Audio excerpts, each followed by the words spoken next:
Uma das coisas de que eu tenho realmente saudade é dos meus tempos da instrução primária. A minha professora obrigava-nos a saber uma série de coisas. É claro que eram as serras, eram as estradas, eram as cidades e eram os arquipélagos. E já uma vez lhes disse que eu aprendi, tinha 8 ou 9 anos e nunca mais me esqueci. 9 ilhas para os Açores, Grupo Ocidental, Grupo Central, Grupo Oriental. Ora bem, ela também obrigava a aprender Arquipélago da Madeira e depois dizia Madeira e Porto Santo. E eu, naquela minha ingenuidade infantil, achava, mas que raio de arquipélago? Então, arqui é muito. Madeira e Porto Santo é 2. 2 não é muito. E eu achava, aquilo não é um arquipélago, é Madeira e Porto Santo. É um par. Um par não é um grande conjunto. Isto que estão agora a ver, eu estou aqui a falar-lhes no Parque Natural da Madeira. Esta ilha não é a Ilha da Madeira, nem é a Ilha de Porto Santo. E acreditem que é uma linda ilha. E se olharem bem ao fundo, está lá outra. Esta aqui é a Deserta Grande, a outra é o Bugio. E para aquele lado ainda há uma terceira, essa não sei se é ilha, se é Rochedo, mas temos pelo menos 4 ilhas. O Bugio, a Deserta Grande, a Madeira, Porto Santo. E 4 sim, 4 já faz um arquipélago. Então porquê que a minha professora me não falou na Deserta Grande nem no Bugio? Em Portugal costuma dizer-se as desertas. Sim, as desertas. Porque como são 2, a maior deu nome à mais pequena, é sempre o resultado das minorias. As minorias acabam sempre por perder a identidade.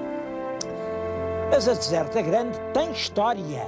E eu vim aqui exatamente para lhes falar da história da Deserta Grande.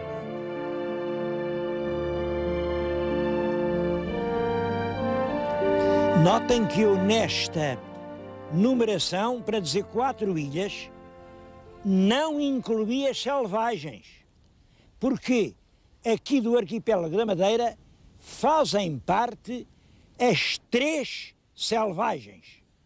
Os nomes: Selvagem Grande, Selvagem Pequena e o Ilhéu de Fora. É claro, eu não vou lá, é muito simples.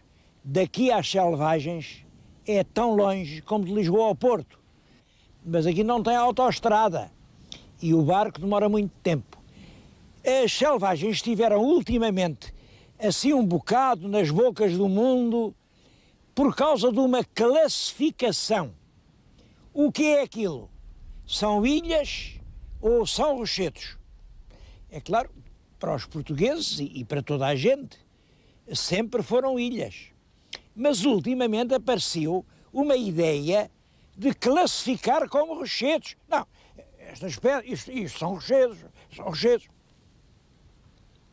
O que acontece é isto. Se são ilhas, têm uma área económica própria. E se são rochedos, não têm. Se forem ilhas portuguesas, quem pesca ali são os portugueses. E se forem rochedos, todo mundo lá vai pescar. Felizmente deu-se por isso. As pessoas não se deixaram convencer e continuamos a dizer que há 3 ilhas no grupo das selvagens. Reparem, 3 selvagens com 4 aqui faz 7. Tinha razão a minha boa professora quando dizia que a Madeira era arquipélago.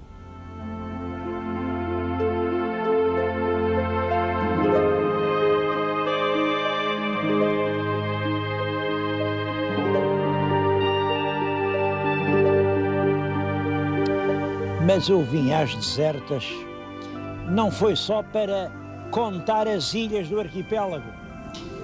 Foi principalmente para evocar o que foi a história da Ilha da Madeira. Esta ilha, que está na nossa frente, como veem, é deserta, basta o nome, é deserta. Ninguém aqui vive, porque ninguém aqui pode viver. E quando os primeiros homens chegaram, isto tinha uma vegetação intensa, exatamente como a Madeira, e o Zarco mandou deitar aqui gado. A fonte diz gado miúdo e gado grosso, naturalmente vacas e cabras. As cabras ainda lá estão em cima, ainda lá cabras, é claro, cabras bravas, no alto desta serra. O que aconteceu é que desde 1430 ou 40 ou 50 para cá, as cabras tiveram mais de 500 anos para roer tudo. Comeram tudo quanto havia para comer na ilha. Hoje, aqui, são as árvores que existem, são relíquias. Eu tenho aqui algumas, aqui bem perto de nós, está este zambujeiro. O zambujeiro é a oliveira brava. As cabras só lá não chegaram, porque está num terreno tão inclinado que nem as cabras lá foram. Mas quando o Zarco chegou, a ilha estava recoberta de árvores como esta. Isto é uma planta que eu acho muito bonita, e que tem uma especialidade. As únicas que há hoje em todo o mundo, estão aqui na ilha deserta. Tem um nome, é o crisântemo hematoma. Crisântemo, porque ela sugere o crisântemo, é da família dos crisântemos, e tem aqui uma nódoa como quem tem uma mancha de sangue. Uma mancha de sangue, como sabem, é um hematoma. Portanto, o crisântemo hematoma. Quem os quiser ver tem que vir à Grande Deserta. Isto é um animal característico, é a cagarra. Aqui há alguns, mas então nas selvagens de que falei há imensas. E finalmente, o meu predileto lobo, o lobo marinho. O lobo marinho, como vê, é uma espécie de foca. Está aqui o lobo marinho. Porquê é que eu digo predileto? Quando o navegador do infante Dom Henrique, João Gonçalves, chegou e tentou arranjar abrigo assim entre grandes rochedos, os lobos, estes bichos, eram tantos, que ele disse: aqui está a terra de que eu sou dono, uma câmara de lobos. E mataram quantos puderam, e de então para cá, 500 anos a fio, a gente tem morto todos os lobos marinhos que pode. Qual é o resultado? Olha, o resultado é este. Os últimos sobreviventes encontram-se aqui no Parque Natural das Ilhas Desertas. Já não são muitos, são entre 12 e 16, reparem, pouco mais que uma dúzia. São uma das grandes espécies animais ameaçadas pela rápida extinção. É para isso que o parque existe, é para os não deixar extinguir.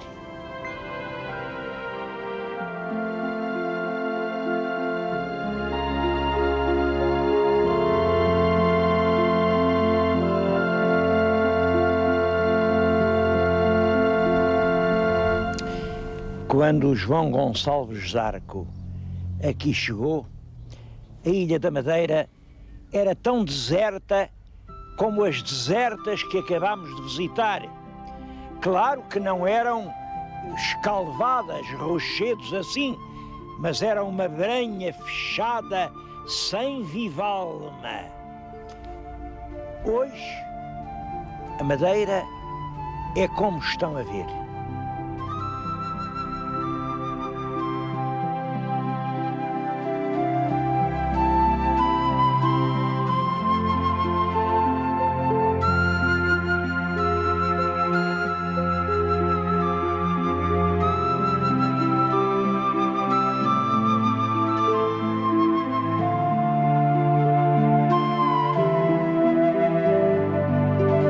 Essa transformação da floresta virgem que inspirava pavor aos mariantes que passavam ao longe, num jardim que agora atrai gente de todo o mundo, foi realmente uma obra colossal que sucessivas gerações de portugueses realizaram em, aliás, relativamente pouco tempo. Os primeiros, os que logo que chegaram, tiveram que desmatar a ilha e aproveitar a água, porque a ilha tem muita água.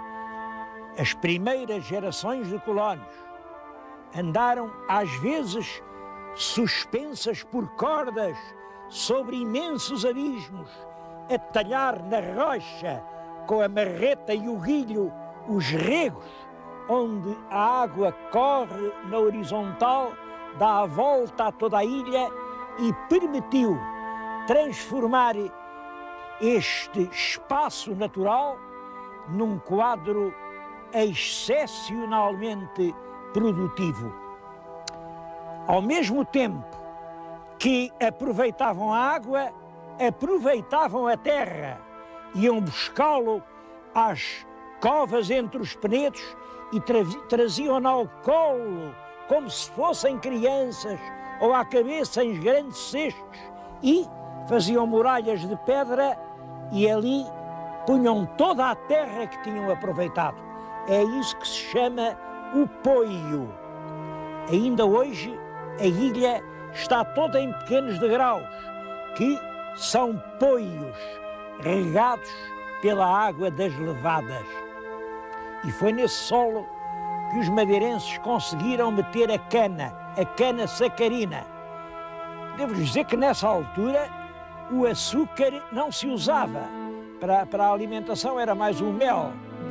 O açúcar era uma especiaria caríssima, que se vendia assim às pitadas. Ora bem, os madeirenses passaram a fornecê-lo nos grandes pães de açúcar. Ainda hoje o emblema da cidade tem os pães de açúcar. A Madeira, no fim do século XV, era o primeiro produtor mundial de açúcar e isso fez dela uma terra riquíssima. Os netos dos primeiros povoadores já puderam construir palácios. Eu estou a falar-lhes numa janela que vem de um desses palácios. Como veem, está cheia de ornatos, são um mistério, não sei o que querem dizer, mas quem sabe? Eu acho que isto são lobos. Isto são lobos. Os donos da ilha eram da Câmara de Lobos. Eu pensei que eram lobos marinhos, mas a prosápia fidalga aguenta todas as confusões.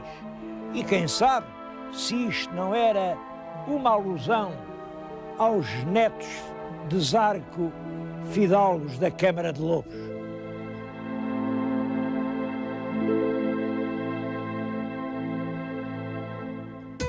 O Funchal é hoje um dos mais extraordinários êxitos do turismo português.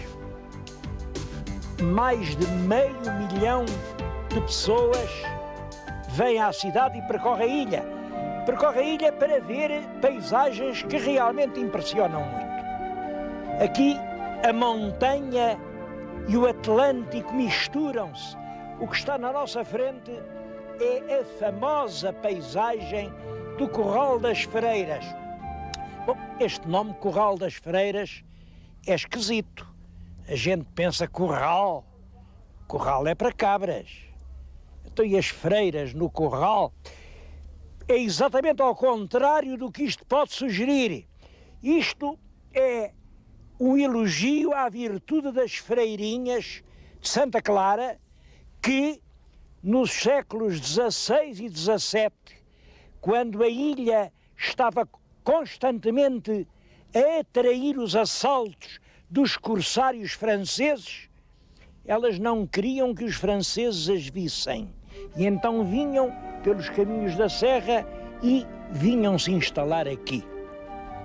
É o famoso Curral das Freiras, uma das paisagens mais famosas da Madeira.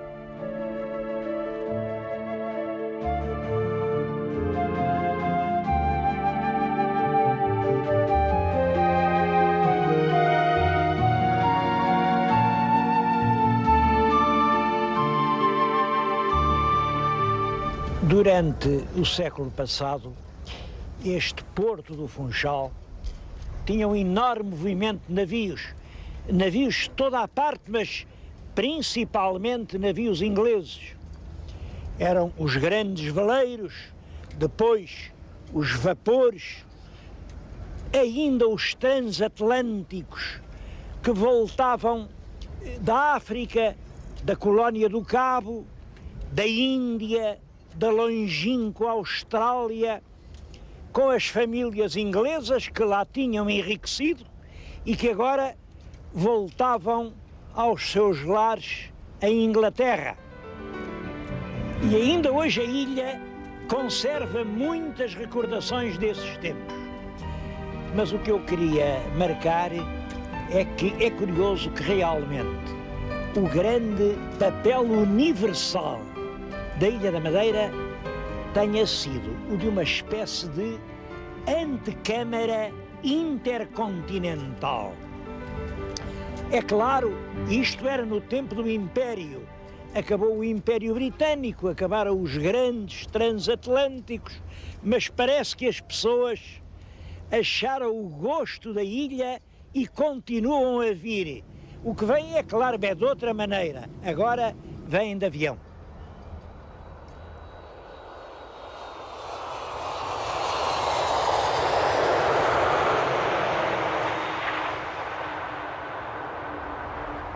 Isto é curioso. Quando o grande porto artificial do Funchal ficou completo, acabou o tempo dos navios. E como disse, os turistas continuam a querer vir, mas querem vir de avião. E isto podia ter constituído um estrangulamento para o turismo madeirense. Porque, como sabem, o avião para aterrar precisa de uma pista. No tempo do Gago Coutinho e Sacadura Cabral, aqueles aviõezinhos aterravam num campo de futebol, 200 metros chegavam. Bom, mas agora não, agora não.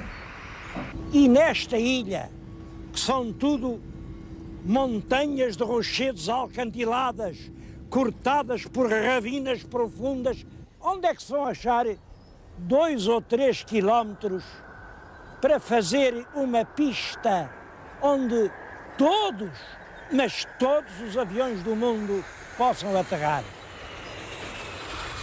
Eu acho que isto tinha desanimado qualquer pessoa. Claro que aqui, então, nestas montanhas, como é que a gente vai fazer um aeroporto internacional? Os madeirenses não desanimaram.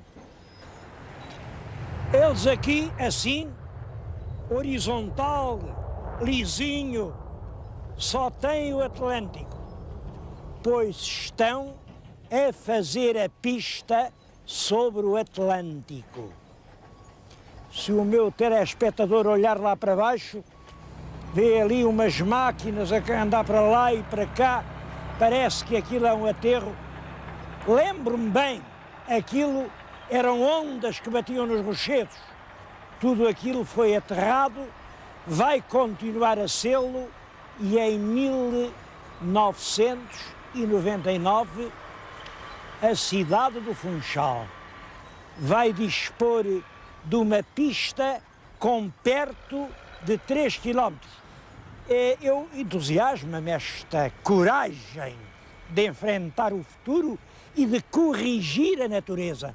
Há aqui na Madeira um outro caso que eu só agora vi e de que não quero deixar de falar. É claro que numa paisagem que é toda assim, montes e vales, como diabo é que se pode fazer uma estrada a direito?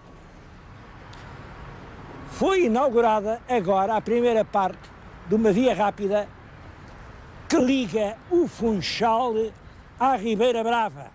Realmente era tudo assim, mas a estrada é assim. É assim porque metade é em altos viadutos construídos sobre abismos e a outra metade é em túneis profundos escavados nas montanhas. Não há um metro só que tenha sido feito ao sabor da paisagem. Eu acho que isto é um grande elogio para a gente da Madeira. É uma gente que não confiou o seu destino ao sabor da paisagem, mas que está traçando e continua a traçar o seu próprio lugar no mundo.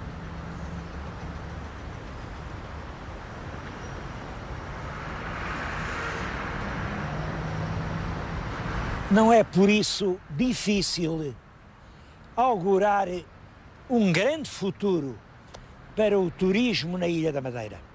Aliás, foi sempre uma ilha de prestígio. Logo, pouco depois da descoberta, era a Ilha das Bem-aventuranças, a Ilha do Ouro Branco, do Açúcar. No século XVIII puseram-lhe um nome bonito, a Pérola do Atlântico. Mas eu queria acabar com uma citação de Camões. Sabem que Camões não costumava falar barato. Falar barato é uma expressão que hoje se usa, e boa, que designa isto: usar grandes e sonoras palavras para dizer trivialidades insignificantes. Camões não falava barato. Todas as suas palavras têm valor objetivo. Ora bem, ele fez esta referência à Madeira. Ele está a acompanhar o Vasco da Gama na sua grande viagem para a Índia e diz isto: passamos à grande Ilha da Madeira, que do muito arvoredo assim se chama. Das que nós povoamos, a primeira, mais célebre por nome que por fama. Esta frase, mais célebre por nome que por fama, era lá, enfim, uma zaragonchada política nos câmaras, mas depois continua. Nem por ser do mundo a derradeira se lhe avantajam quantas Vênus ama. Antes, sendo esta sua, se esquecera de Cipro, Midos, Cnafo, Citereia. Isto tem este sentido. Os gregos, como sabem, dedicaram a Vênus. Vênus é a divindade da beleza, do amor carnal e sensual, das coisas belas deste mundo. E os gregos dedicaram-lhe várias ilhas, exatamente estas que ele cita, Cipro, Midos, Pafo, Citereia, porque eram ilhas tão bonitas, que os gregos diziam: com certeza que Vênus nasceu aqui. Mas o nosso Luís de Camões emendou: eles disseram isto porque não conheciam a Ilha da Madeira, porque se alguma vez os sábios da Grécia aqui tivessem passado, não tinham dúvida nenhuma, foi aqui o berço de Vênus.